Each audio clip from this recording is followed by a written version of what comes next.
गोरखपुर में मुख्यमंत्री योगी आदित्यनाथ ने बड़ा बयान दिया। संगोष्ठी में बोलते हुए सीएम योगी ने कहा कि ज्ञानवापी ही विश्वनाथ धाम है, लेकिन ज्ञानवापी को मस्जिद कहना दुर्भाग्य है। आपको बता दें, सीएम योगी का यह बयान गोरखपुर से आया है। सीएम योगी ने कहा कि दुर्भाग्य से उस ज्ञानवापी को आज लोग दूसरे शब्दों में मस्जिद कहते हैं, लेकिन वास्तव में ज्ञानवापी साक्षात विश्वनाथ जी हैं। तो ये बड़ी बात आज मुख्यमंत्री योगी आदित्यनाथ ने कही। उन्होंने कहा, ज्ञानवापी को मस्जिद कहना दुर्भाग्य है, ज्ञानवापी ही असली विश्वनाथ जी हैं। ज्ञानवापी को मस्जिद कहना दुर्भाग्य, ज्ञानवापी ही विश्वनाथ धाम है। ये बात सीएम योगी ने कही। ज्ञानवापी को लेकर मुख्यमंत्री ने बड़ा बयान दिया। तो जो ब्रह्म आपके अंदर है वही मेरे अंदर भी है, और इस ब्रह्म सत्य को जान करके अगर आप इस ब्रह्म को ठुकरा रहे हैं तो इसका मतलब आपका ये ज्ञान सत्य नहीं है। ज्ञान व्यापी की साधना के लिए दुर्भाग्य से वो ज्ञान व्यापी आज लोग उसको दूसरे शब्दों में मस्जिद कहते हैं, लेकिन वो ज्ञान व्यापी साक्षात विश्वनाथ ही है। और इस वक्त हमारे साथ कांग्रेस प्रवक्ता अंशु अवस्थी जी जुड़ गए हैं, उनसे बातचीत करते हैं। अंशु अवस्थी जी, मुख्यमंत्री ने बयान देकर एक बार फिर से इस बहस को वापस चर्चा में ला दिया है। उनका कहना है कि ज्ञानवापी ही विश्वनाथ धाम है और यह दुर्भाग्य है कि उसको मस्जिद कहा गया। देखिए, सबसे पहली बात तो ये है कि भाजपा सरकार के पास जनता से जुड़े मुद्दों पर कोई उपलब्धि नहीं, और उत्तर प्रदेश की जनता ने लोकसभा चुनाव में इतने बुरे तरीके से बीजेपी को हराया, इसीलिए वो धार्मिक ध्रुवीकरण करना चाहते हैं। वहां पर मस्जिद नहीं है या है, मंदिर के अवशेष मिले हैं, कोर्ट ने उस बात को स्वीकार किया है, सभी लोग न्यायालय की प्रतीक्षा कर रहे हैं। भगवान राम के मंदिर में भी हमने ये बात कही थी कि माननीय उच्चतम न्यायालय का जो निर्णय है उसका हम स्वागत करते हैं, और हम क्या, पूरे देश ने स्वागत किया। चलिए, आवाज फिलहाल नहीं आ रही है। हमारे साथ आलोक अवस्थी जी भी जुड़ गए हैं, भाजपा प्रवक्ता। आलोक अवस्थी जी, कांग्रेस का कहना है कि एक बार फिर से धार्मिक ध्रुवीकरण के लिए है, इस तरह ये बयान दिए जा रहे हैं। देखिए, किसी भी मस्जिद का नाम ज्ञानवापी नहीं हो सकता है। क्या आप देख लीजिए, जितनी भी मस्जिदें बनी हैं उनके नाम सब मुस्लिम नामों पे होते हैं। ज्ञान और वापी दोनों सब संस्कृत के हैं और सनातन धर्म से जुड़े हुए हैं। माननीय मुख्यमंत्री जी ने जो आज कहा है वो स्वागत योग्य है। उन्होंने स्पष्ट रूप से कहा है कि ज्ञानवापी भी विश्वनाथ धाम है, और हम सब करोड़ों हिंदुओं की भावना इस बात से जुड़ी हुई है कि ज्ञानवापी भी विश्वनाथ धाम है। उसको आज माननीय मुख्यमंत्री जी ने कहा है, उसका स्वागत करते हैं। जहाँ तक की विपक्षी दलों की बात है, इन्होंने हमेशा सनातन धर्म का तुष्टिकरण की राजनीति के तहत हमेशा विरोध किया है। विश्वनाथ कॉरिडोर जब बन रहा था समस्त का विरोध किया गया, अयोध्या राम मंदिर का विरोध किया गया, और जितने भी कार्यक्रम सनातन धर्म को होते हैं लेकर के होते हैं उसका विरोध करना, क्योंकि एक वर्ग का तुष्टिकरण करना इनका सबसे बड़ा एजेंडा है। मुझे लगता है कि जनमानस विश्वनाथ धाम को ज्ञानवापी धाम ही मानता है। अंशु अवस्थी जी, एक बार फिर से बीजेपी का आरोप कि सनातन का अपमान करना विपक्षी पार्टियों ने परंपरा बना लिया है। मैं आपसे क्या कह रहा था, बीजेपी के प्रवक्ता को आपने सुना, उत्तर प्रदेश के मुख्यमंत्री को सुना। ये धार्मिक ध्रुवीकरण करना चाहते हैं, लोगों की भावनाओं को उकसाना चाहते हैं, जिससे जनता के जो रोजगार के मुद्दे हैं, महंगाई के मुद्दे, उत्तर प्रदेश में पेपर लीक चरम पर है, पेपर माफिया हावी है, दलितों पर अत्याचार हो रहा है, ब्राह्मणों की हत्याएं हो रही हैं, उन मुद्दों से ध्यान भटकाए जाते हैं। हम तो ये बात कह रहे हैं ना कि माननीय न्यायालय का जो निर्णय आएगा, पूरे देश ने राम मंदिर में भी स्वागत किया, कहीं कोई दंगा फसाद नहीं हुआ। भाजपा के लोग तो चाहते थे कि दंगा फसाद हो जाए, लेकिन नहीं हुआ, तो इनको अफसोस हो गया, क्योंकि इनका एजेंडा तो ये था कि धार्मिक ध्रुवीकरण हो, लेकिन देश की जनता ने 130 करोड़ लोगों ने स्वीकार किया। आज बीजेपी के पास कोई उपलब्धि नहीं है। सरकार संवैधानिक पद की शपथ लेकर बैठे उत्तर प्रदेश के मुख्यमंत्री माननीय न्यायालय में सब जुडिस मामले में अगर कोई बात कह रहे हैं तो ये सीधे न्यायालय की अवमानना है।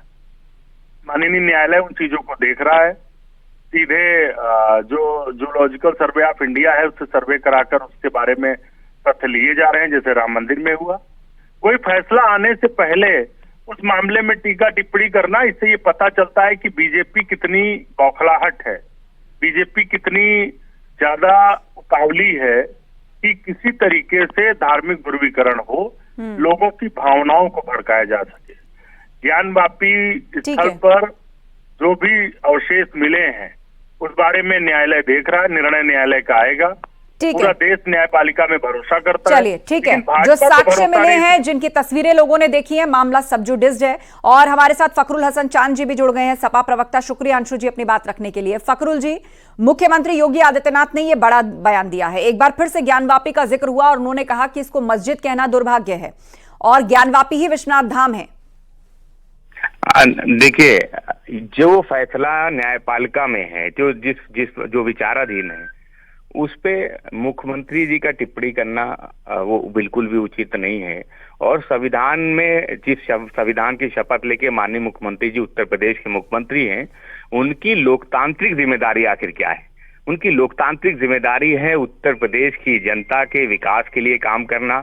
उत्तर प्रदेश की जो समस्याएं हैं, बेरोजगारी, महंगाई, किसान मजदूर, उन मुद्दों पे बात करना, उन समस्याओं का समाधान करना। जो धर्म का मुद्दा है, जो मंदिर और मस्जिद का मुद्दा है, वो मुद्दा मुख्यमंत्री जी का नहीं हो सकता।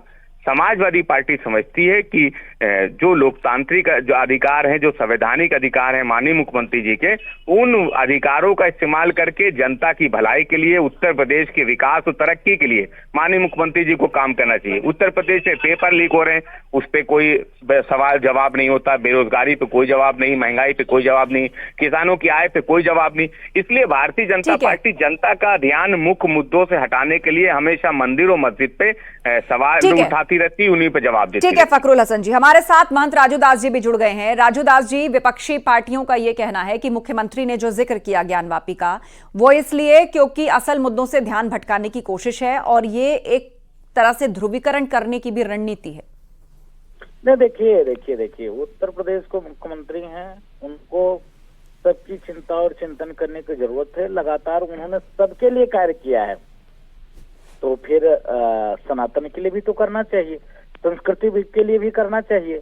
यह भारत देश है। भारत देश में जिस प्रकार से सनातन और सनातन संस्कृति की जिस प्रकार से लोग मजाक उड़ाते हैं, कोरोना, डेंगू, मलेरिया, टाइफाइड, नफरती ग्रंथ है, फाड़ देना चाहिए, जला देना चाहिए, प्रतिबंध कर देना चाहिए, ऐसे शब्दों का प्रयोग अन्य मजहब, अन्य संप्रदाय, अन्य धर्म के लिए कोई नहीं करता है, किसी की हिम्मत नहीं है। अभी तो अखिलेश यादव ने कह दिया मठाधीश और जो है माफिया में कोई अंतर ही नहीं होता है। आज तक एक भी बार उन्होंने अखिलेश जी ने कहा क्या कि मौलवी और जो है आतंकवादी में कोई फर्क नहीं? एक बार बोल के दिखा दिया क्या? बोल सकते क्या? नहीं। तो योगी जी ने कोई गलत थोड़ी ना कहा है भाई। वो अंधा व्यक्ति भी ज्ञानवापी को छू कर कहेगा तो कहेगा कि सनातन का स्ट्रक्चर है। फखरुल हसन जी, और वेद पुराण शास्त्र उपनिषद में देखिए, तो राजू दास जी ने पहले कह दिया भारतीय तो कौन जनता गलत पार्टी कहा में है? थे, फिर शिवसेना में गए, अब वो कहाँ है मुझे नहीं मालूम। अगर वो धर्म गुरु की हैसियत से बोल रहे हैं तो मैं समझता हूँ समाज पार्टी उनका पूरा सम्मान करेगी, उनकी पूरी बात को सुनेगी। लेकिन अगर वो भारतीय जनता पार्टी के एक लीडर की हैसियत से बोल रहे तो हम उनका जवाब जरूर देंगे। देखिए, माननीय मुख्यमंत्री जी का ये संवैधानिक लोकतांत्रिक अधिकार है। हिंदू, मुसलमान, सिख, ईसाई, बौद्ध, जैन जितने लोग रहते हैं उनके विकास के लिए, उनकी तरक्की के लिए, उत्तर प्रदेश की तरक्की के लिए काम करे। जहां तक राजू दास जी कह रहे हैं कि कोई अंधा भी देख सकता है, तो देश में जो संविधान है उसने कार्यपालिका और न्यायपालिका के अधिकार क्षेत्रों को अलग अलग बांटा है। जो कार्यपालिका का काम है वो कार्यपालिका करेगी, वो न्यायपालिका का जो काम है वो न्यायपालिका करेगी। चलिए, कुल मिलाकर एक नई सियासी बहस फिर से शुरू हो गई है ज्ञानवापी को लेकर और उसे लेकर मुख्यमंत्री का ये बड़ा बयान। आप दोनों का धन्यवाद चर्चा में शामिल होने के लिए। हमारे सहयोगी रामगोपाल भी जुड़े हुए हैं। रामगोपाल, इसने एक बार फिर से इस तरह बयान जो मुख्यमंत्री ने दिया, एक सियासी बहस ने फिर से जोर पकड़ा जो पूर्व में हमने ज्ञानवापी को लेकर देखी है, और एक बार फिर से मुख्यमंत्री का वही स्टैंड और पुरजोर तरीके से यह कहना कि उसको मस्जिद कहना दुर्भाग्य है, वही विश्वनाथ धाम है। बिल्कुल मुख्यमंत्री योगी आदित्यनाथ ने जब गोरखपुर विश्वविद्यालय के दीक्षा भवन में नाथ संप्रदाय पे जो सेमिनार हो रहा था उसमें आदि शंकराचार्य के बारे में बता रहे थे, और बताते बताते उन्होंने उनकी विद्वता के बारे में जब बात की तो विद्वता के दौरान एक प्रसंग आया और उसी प्रसंग में उन्होंने कहा कि जो ज्ञान बाप पे शब्द आया, और उसके बाद ज्ञान बाप शब्द पे उन्होंने कहा कि ये जो आज दुर्भाग्यपूर्ण से लोग ज्ञान बापी को मस्जिद कहते हैं, वो मस्जिद नहीं हो के स्वयं साक्षात विश्वनाथ हैं। बिल्कुल ये शब्द उनके हैं कि वो मस्जिद ना होके साक्षात विश्वनाथ हैं। तो मुख्यमंत्री योगी आदित्यनाथ का इस पे स्टैंड एकदम क्लियर है। बिना लाग लपेट के, बिना किसी उस समझौते के, जो है वो है, और उस बात को उन्होंने यहाँ पे बोला है। जिसके बाद यहाँ पे जो लोग बैठे थे, जो गोरखपुर के लोग बैठे थे, बाहर से नाथ पीठ को, नाथ संप्रदाय को जानने वाले लोग, जो देश के कोने कोने से आए हुए लोग हैं, वो बैठे थे। उन लोगों ने उसका समर्थन भी किया कि किस तरीके से आदि शंकराचार्य के समय में ये सारी बातें आई थी, जब चारों पीठ की स्थापना देश के चारों कोने में की जा रही थी, और तभी ज्ञान वाप्य शब्द का ज्ञान वाप शब्द आया था। और उसी दौरान ये हुआ था कि ये ज्ञान वाप शब्द स्वयं बाबा विश्वनाथ हैं।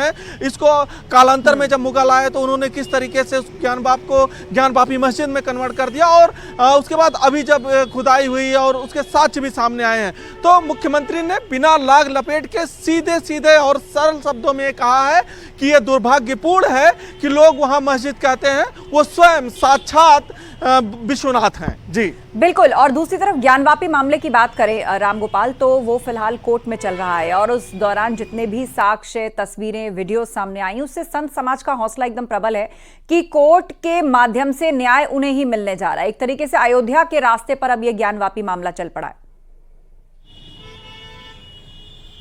बिल्कुल बिल्कुल। जिस तरीके से अयोध्या की लंबी लड़ाई, कानूनी लड़ाई लड़ी गई, और उसके बाद वहाँ पे जो है मंदिर का निर्माण हुआ, भव्य राम मंदिर बना, उसी तरीके से अब काशी विश्वनाथ की भी एक लड़ाई धीरे धीरे लड़ी गई। लोअर कोर्ट से लेकर अब हाई कोर्ट तक उसकी लड़ाई लड़ी जा रही है, और स्टेप बाय स्टेप लड़ाई आगे जा रही है। एसआई के सर्वे में बहुत सारी चीज़ें खुल के सामने आ गई हैं। जो जहाँ से नंदी स्वयं भगवान विश्वनाथ को देखते थे, जिधर उनका मुंह था वो किस तरीके से बंद कर दिया गया था, और उसके बाद इसी दौरान पिछले 1-1.5 सालों में वो खोला गया। अब नंदी का सीधे बाबा विश्वनाथ भव्य विरासत की तरफ उनका मुंह है, उधर देखा जा रहा है। तो जो साक्ष्य मिल रहे हैं, जो सबूत मिल रहे हैं, उस मस्जिद के नीचे तहखाने में जो सबूत मिल रहे हैं, वो साफ इशारा कर रहे हैं कि जो हिंदू धर्म के लोग हैं, जो हिंदू स्वावलंबी हैं, हिंदुलांबी हैं, वो जो दावा कर रहे थे वो एकदम सही है कि वहाँ पे बाबा विश्वनाथ ही विराजमान थे। और इसी बात को मुख्यमंत्री ने भी शंकराचार्य को उदाहरण देते हुए कह दिया है। जी बिल्कुल। तो ज्ञानवापी ही विश्वनाथ धाम है, इसको मस्जिद कहना दुर्भाग्य है। इसके बाद रामगोपाल क्या लग रहा है, उपचुनाव भी आने वाला है उत्तर प्रदेश के अंदर, ऐसे में मुख्यमंत्री का यह बयान बहुत बड़ा हो जाता है, क्योंकि विपक्षी पार्टियां सीधा हमला बोल रही हैं। उनका कहना है कि यह तो धार्मिक ध्रुवीकरण के लिए है।